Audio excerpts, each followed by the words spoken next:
holistic treatment center with a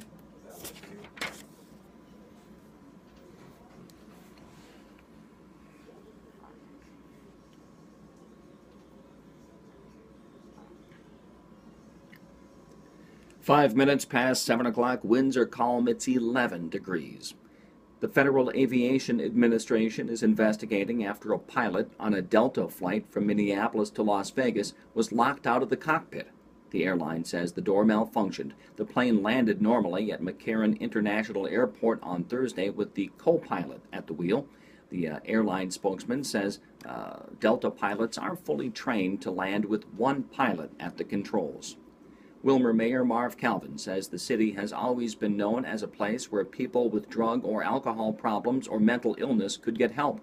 Governor Dayton's plans to scale back and eliminate some programs endanger that standing. Even though the number of children currently being treated at the adolescent treatment unit targeted for closure is currently down, Calvin says from the people he's spoken to, beds for adult psychiatric treatment are very hard to find in Minnesota. A lot of our people to North Dakota, to Fargo, the individual I was speaking with had a concern for a family member who spent a considerable amount of time within the last week in the emergency room at Rice Hospital because there wasn't a single mental health bed available within the state of Minnesota. Candy, Ojai County Administrator Larry Kleindl says right now the county is paying $25,000 a month to house a client in Anoka. Calvin says Rice Hospital has recognized the need for more beds, and the Rice Foundation recently helped raise money to expand the number of beds at Rice. He says people in mental health crisis should not have to go to the emergency room or jail.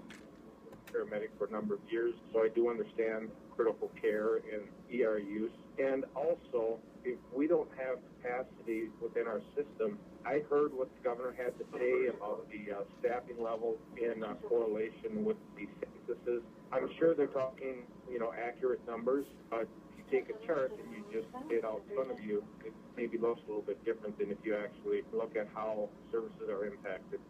Governor Dayton recently said it was unjustified that more than 40 staff are taking care of only 5 clients at the Willmar Adolescent Treatment Unit. Local lawmakers say Governor Dayton's mental health treatment cutbacks are only a proposal at this point, and the legislature has just started hammering out a budget for the next biennium. Dayton says the cuts at the ATU and the care unit in Willmar are necessary to help reduce a $19 million deficit in the Department of Human Services. Unlike previous years, he's not threatening to close down the behavioral health hospital near the YMCA. We'll take a break. More news right after this. J.D. Krebs Financial Group. This is John of J.D. Krebs Financial Group. Does the recent surge in stock prices have you wondering about your investments? Have you entrusted the management of your money to someone who is managing the risk of your investments full-time? If you'd like a second opinion from an independent financial advisory firm, please call us today at 235-8065. Securities investment advisory services offered through SagePoint Financial Incorporated, member FINRA SIPC. J.D. Krebs Financial Group Incorporated is not affiliated with SagePoint Financial. KWLM News Time now 8 minutes past 7.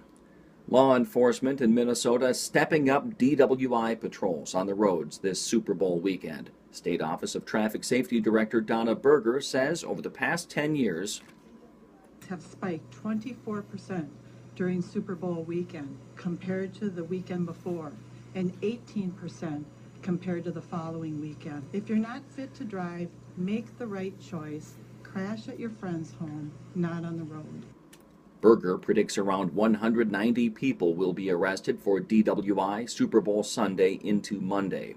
A Pelican Rapids elementary student is reportedly doing well after a school bus ran over his legs Wednesday afternoon. Pelican Rapids Police Chief Jeff Statham says the boy went to the high school for after-school activities, got off the bus, and slipped and fell under another bus that had just arrived. Statham says the school board will look into the incident to determine if any bus safety improvements need to be made. A second Minneapolis high school was impacted by a bomb threat this week. Southwest High School was closed Wednesday, and all activities were canceled after a threat the principal called credible was called in, but a police sweep found no evidence of explosives. Yesterday, officials say a similar police walkthrough was conducted at Washburn High School after a threat was made, but nothing dangerous was discovered. A code yellow lockdown was put in place, and students kept out of the halls during class time, and the exterior doors all were locked. I'm JP Cola, News Talk 1340 and 96.3 FM KWLM.